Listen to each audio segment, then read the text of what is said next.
প্রেম যে মানুষকে কতটা নিষ্ঠুর করতে পারে এবং ভালোবাসার মানুষকে না পেলে একজন সঙ্গী যে ঠিক কী করতে পারে তার প্রচুর উদাহরণ রয়েছে। সেই একই ছবি এবার দেখা গেল উত্তর 24 পরগনার মালতীপুরে। মেয়েকে বিয়ে করতে না পেরে বাবাকে জানে শেষ করে দিল এক ব্যক্তি। এই ঘটনায় অভিযোগের তীর স্থানীয় যুবক তার বিরুদ্ধে। পুলিশ জানায় মৃত ব্যক্তির নাম জব্বার মোল্লা। এখানেই শেষ নয়, খুন করে টাকা পয়সা নিয়ে রীতিমতন পালিয়ে গিয়েছে সে। এই ঘটনা আপনাকেও শিহরিত করে তুলবে। মালতীপুর স্টেশনের কাছে ঘটে এই ঘটনাটি। মঙ্গলবার রাতে উত্তেজিত জনতা অভিযুক্তের বাড়িতে ভাঙচুর চালায়। পলাতক অভিযুক্ত যুবকের খোঁজে তল্লাশি শুরু করেছে পুলিশ। এবার আপনাদেরকে বলি যে ঘটনাটা ঠিক কি হয়েছিল।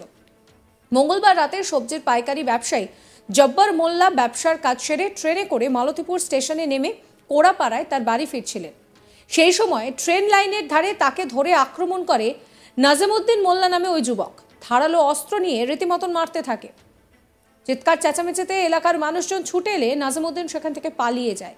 রক্তাক্ত অবস্থায় জব্বার মোল্লাকে স্থানীয়রা সেখান থেকে উদ্ধার করে হাসপাতালে নিয়ে গেলে চিকিৎসকেরা মৃত বলে ঘোষণা করে। মৃত্যুর খবর গ্রামে পৌঁছাতেই গ্রামে উত্তেজনা ছড়িয়ে পড়ে। মাসুদা বিবি জব্বারের স্ত্রী কি বলছেন শোনাবো।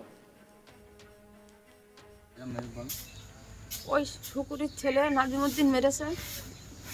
কেন মেরেছে? আমার মেয়েকে বিবাহ করে বলে বলেছিল, আমি দেইনি। তাই আমার স্বামী দেয়নি বলে আমার স্বামীর বিয়ে, আপনার মেয়েকে বিয়ে করবে বলেছিল, আপনি দেননি? তাই না, আমি দেবো না। সে এখন কোথায়? সে এখন মেরে পালিয়ে গেছে। ওই তার বাড়িতে কি আগুন টাগুন ধরিয়ে দিয়েছে ওরা লোকজন নাকি? দেয়নি, দেবে। স্থানীয় বাসিন্দা রাজিয়া বিবি কি বলছেন শোনাবো। কি হয়েছে বলুন তো? ওই জব্বারের মেয়ে, ওই ছেলেটা বলে যে আমি বিয়ে করবো। কোনোদিন বলিনি যে আমি বিয়ে করবো না। কোন ছেলে? ওই যে কি নাজিমউদ্দিন। তো এবার কখনো বলিনি যে বিয়ে করবো না। আর ওর বাপরা জোর করে মেয়েটা বিয়ে দেয়, ওর সবরাবনা করে বিয়ে দেয়। বিয়ে দেওয়ার পরে ওই উত্তেজনা হয়ে আমার ছেলেকে মারলো। কাকে মারলো? আমার ছেলে হয়। কি নাম কি? ওই জব্বার। আর কে মারলো? মারলো নাজিমউদ্দিন। ওর নাম তো মনে করতেন না। আচ্ছা, এটা করা উচিত হয়েছে। এলাকার উত্তেজিত জনতা অভিযুক্ত নাজিমউদ্দিনের বাড়িতে ভাঙচুর চালায় বলে খবর পেয়ে মাটিয়া থানার পুলিশ ঘটনাস্থলে পৌঁছে পরিস্থিতি নিয়ন্ত্রণে আনে। এই মুহূর্তে দাঁড়িয়ে পুলিশ পিকেট বসানো হয়েছে। আফরাজ মোল্লা জব্বারের দাদা কি বলছেন শোনাবো। বলুন তো। ওই কলকাতাতে সবজি বেচে বাড়ি আসছিল আমার জব্বার ভাই। উনি হচ্ছে গিয়ে ওনার বড় মেয়ে বিয়ে দিয়েছে। ইনি হচ্ছে গিয়ে ও নাকি বিয়ে করে বলে নাকি ওই নাজিমউদ্দিন। তা হচ্ছে গিয়ে ওরা মেয়ে তো রাজি না, একটার ভাই মেয়ে তো রাজি না। এইবারে উনি আছে ও বাড়ি হুমকি দিয়েছে, ওই ঝাড়ক। কে হুমকি দিয়েছে? নাজিমউদ্দিন। এবার আমরা কালকে ছিলাম রাত 9টায়, ওই 9 ট্রেনে ওকে নিশ্চয় ছিলাম। ও লোকও লেবেছে জানি। আর ও ছিল ওই হকের চার দোকানে বসছিল। ও আমার মেয়ে ভাই জব্বার মোল্লাকে। তারপরে এই তো এই সব।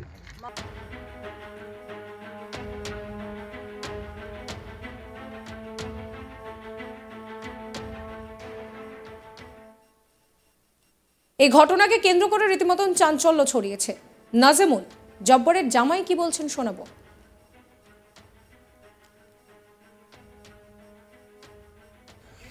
কি হয়েছে বলুন তো ঘটনাটা?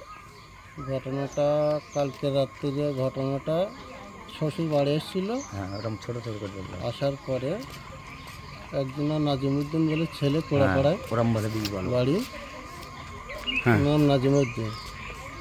উনি আর কি মার্ডারটা করেছে। কি দিয়ে করেছে? কুপি করেছে। এখন আমি তো সঠিক স্পটে ছিলাম না, এখন সবাই যেটা বলছে তা সেটাই জানা। আচ্ছা, আমি বাড়ি মেরে জামাই। ঠিক আছে। কেন করলো কেন? এখন আমার যে শালির এখন বিয়ে হচ্ছে তার কারণের জন্য যেটা শুনলাম। আচ্ছা, তা কোনো আগে কোনো রাগ আছে কি আমরা বলতে পারবো না। ঠিক আছে, যেটা যতটাই জানি ততটাই আমি এই বলছি। আচ্ছা, তারপরে আমি আর কিছু বলতে পারবো না। কেন না আপনার যার শালির বিয়ে হয়েছিল তার জন্য ও আপনার শ্বশুরে কেন মারলো? তাহলে কি চেয়েছিল কি ও? ও চেয়েছিল যে আমার জেঠাশালির ও বিয়ে করবে নাকি, আমি এইটা শুনেছিলাম। আচ্ছা, তারই কারণে তারপরেও নাকি ও হুমকি দিয়েছে যে আমি ওদের বাড়ির থেকে একজনের যে কোনো একজনের নিয়ে নেবো, মার্ডারের যে কোনো একজনের মার্ডার করবো। আমার ওই শ্বশুর কলকাতা থেকে বাড়ি আসছিল সবজি বিক্রি করে, সেই সময়টাই টাকা পেয়ে মেরে ফেলল। রেলকর্মী অমিতাভ রায় কি বলছেন শোনাবো। রেলের এখতিয়ারের মধ্যে পড়ে তো এটা। হ্যাঁ, রেলের তো এখতিয়ারের মধ্যে পড়ে কি, যদি হ্যাঁ হ্যাঁ গেলে আমাদের আরপিএফরা এসে তুলে নিয়ে যাবে। কিন্তু রেল তো এটাকে তদন্তের বাইরে দেখা রাখতে যাক কি হয়। আমি জানিয়েছি সবাইকে। কাকে জানিয়েছে? স্টেশন মাস্টারকে জানিয়েছি, পিডব্লিউকে জানিয়েছি। হ্যাঁ, মানে যেহেতু রেলের এখতিয়ারের মধ্যে মার্ডার কি হয়েছে, করবে সেটা একবার দেখা যাক। আপনি কে? আপনি মানে আমি এই 29 নম্বরে ওই পুরো রেলের বিষয়টাকে জানিয়েছে রেল দপ্তর? রেল হ্যাঁ অবশ্যই জানিয়েছি। যখন ঘটনাটা ঘটে গেছে তখনই জানিয়ে দিয়েছি। মানে কি আপনার কাছে কি খবর কি ছিল? খবর গেছিল, আমি ডিউটি করছিলাম, তখন দৌড়াদৌড়ি করে এরা আসলো, হ্যাঁ, মেরেছে করে নিয়ে গেল হসপিটালে। তারপরে ওখান থেকে খবর আসলো যে মারা গেছে। তারপরে জানিয়ে দিলাম যে এই ঘটনা ঘটেছে। এখন তো কেউ তো ছিল না স্পটে, আর কি কি হয়েছে সেটা তো কেউ বলতে পারছে না। কি ঠিক স্পটে থাকলে পরে না বোঝা যেত। এই নিয়ে আমার কালিক তপন মণ্ডলের একটি রিপোর্ট দেখাবো আপনাদের। মেয়েকে না পেয়ে বাবাকে খুন করে চম্পট দিল প্রতিবেশী যুবক। ঘটনাটি ঘটেছে মঙ্গলবার রাতে মালতীপুর স্টেশন সংলগ্ন এলাকায়।